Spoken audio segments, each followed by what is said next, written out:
चावल की खीर खाना लगभग सभी को बहुत पसंद होता है और आज हम बनाएंगे एकदम रबड़ीदार बहुत ही ज्यादा टेस्टी खीर। एक बार आप इस तरीके से चावल की खीर बनाकर देखिएगा, बहुत ही ज्यादा टेस्टी बनकर तैयार होती है। इस सुपर टेस्टी रबड़ीदार खीर को बनाने के लिए मैंने यहाँ पर 1/4 कप यानी कि 50 ग्राम चावल लिए हैं। मैं 1 लीटर दूध की खीर बनाने वाली हूँ, तो मैंने यहाँ पर छोटे ग्रेन वाला राइस लिया है। आप वैसे कोई भी राइस ले सकते हो, लेकिन खीर के लिए छोटे साइज वाला राइस इस्तेमाल कीजिएगा। राइस को अच्छे से 2-3 बार धोकर आधा घंटा के लिए हम भिगाकर रख देंगे। अब हम एक भारी तले की कढ़ाई लेंगे, इसमें 2 चम्मच पानी डाल दीजिए। पानी तले में डाल देने से दूध चिपकता नहीं है। अब मैंने यहाँ पर 1 लीटर फुल क्रीम दूध लिया है। कोई भी रबड़ी खीर वगैरह बनाने के लिए हमेशा फुल क्रीम दूध का ही इस्तेमाल कीजिए। अब हम गैस की आंच को हाई पर रखेंगे और इसमें पलटा चलाते रहेंगे जब तक कि दूध में एक उबाल ना आ जाए। कच्चे दूध में यदि आप पलटा चलाते रहते हो तो दूध कभी भी तले में नहीं लगता है।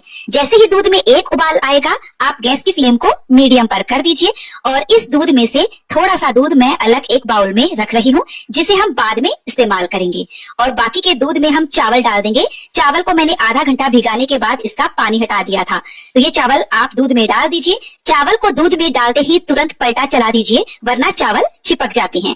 और इसी वक्त हम इसमें 1 चुटकी केसर के धागे भी डाल देंगे, जिससे केसर अपना बहुत अच्छा कलर छोड़ देगा। केसर डालने से खीर में खुशबू और स्वाद बहुत अच्छा आता है। वैसे केसर डालना बिल्कुल ऑप्शनल है।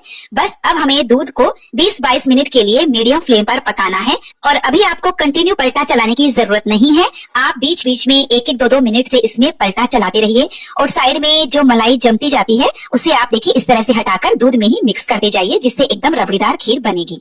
फ्रेंड्स, इस खीर को रबड़ीदार बनाने के लिए मैंने 15 काजू को तभी भिगा दिया था जब हमने चावल भिगाए थे, तो काजू अच्छे से फूल गए हैं। काजू को हम ब्लेंडिंग जार में डाल देंगे और जो दूध हमने साइड में रखा था उसे भी हम ब्लेंडिंग जार में डाल देंगे और पीस कर इसका पेस्ट बना लेंगे। तो ये देखिए काजू का पेस्ट बनकर तैयार हो चुका है। इधर हमें खीर को पकाते हुए 20 से 22 मिनट के करीब हो गए हैं। तो पहले हम चावल चेक कर लेते हैं कि चावल अच्छे से सॉफ्ट हुआ कि नहीं। तो देखिए इस तरह से दबा कर देखिए, चावल एकदम बढ़िया से सॉफ्ट हो गया है, लेकिन खीर अच्छे से घुली नहीं है। मतलब चावल अलग है, दूध अलग है।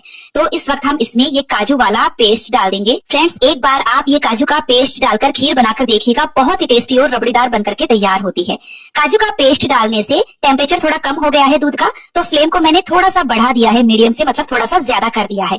देखिए दूध में फिर से उबाल आ गया है, फिर से मैंने फ्लेम को मीडियम पर कर दिया है। इसे मैं कंटिन्यू चलाते हुए पका रही हूँ। आप देखेंगे कि बस 7-8 मिनट में ही दूध गाढ़ा होना शुरू हो जाएगा।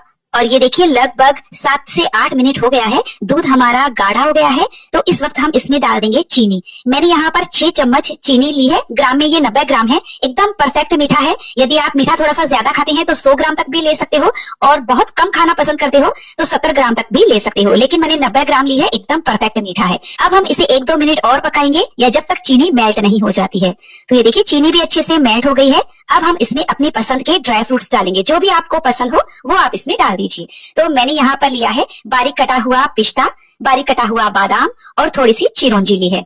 साथ ही 4 से 5 इलायची को कूट कर मैंने उसका पाउडर बना लिया था। अब हम इसे करीब 2 मिनट के लिए और पकाएंगे, ताकि ड्राई फ्रूट्स भी अच्छे से सॉफ्ट हो जाएं। आप चाहे तो ड्राई फ्रूट्स को घी में रोस्ट करके भी डाल सकते हो, लेकिन अगर बिना रोस्ट करे डालेंगे तो भी खीर बहुत टेस्टी बनकर तैयार होती है। और ये लीजिए हमने 2-3 मिनट के लिए इसे और पका लिया है। अब खीर आपकी परफेक्ट बनी है या नहीं, इसकी पहचान करने के लिए आप इस तरह से खीर को उठाइए। चावल और दूध साथ साथ चल रही हैं। यदि खीर अच्छे से पकी हुई नहीं होती है तो आपके चम्मच में चावल रह जाएंगे और दूध नीचे गिर जाएगा। ये देखिए एकदम परफेक्ट है। ठंडी होने के बाद ये गाढ़ी हो जाएगी। यदि आप इसको अभी बहुत ज्यादा गाढ़ा कर दोगे तो ये खीर बर्फी बन जाएगी जब ये ठंडी होगी। तो ये एकदम परफेक्ट कंसिस्टेंसी है। इस वक्त हम गैस की फ्लेम को बंद कर देंगे। और ये देखिए फ्रेंड्स, खीर हमारी अभी भी हल्की सी गर्म है और काफी गाढ़ी हो चुकी है। बहुत ही टेस्टी, बहुत ही रबड़ीदार खीर बनकर तैयार हुई है। एक बार आप मेरे तरीके से खीर बनाकर देखिएगा, बहुत ही गजब की बनेगी। आपके घर में आपको सबको बहुत पसंद आएगी। तो फ्रेंड्स, आपको ये रेसिपी कैसी लगी मुझे कमेंट करके जरूर बताइएगा। अच्छी लगे तो वीडियो को लाइक शेयर करने के साथ चैनल को सब्सक्राइब कर दीजिएगा, ताकि हमारे आने वाले वीडियो का नोटिफिकेशन आपको मिल सके।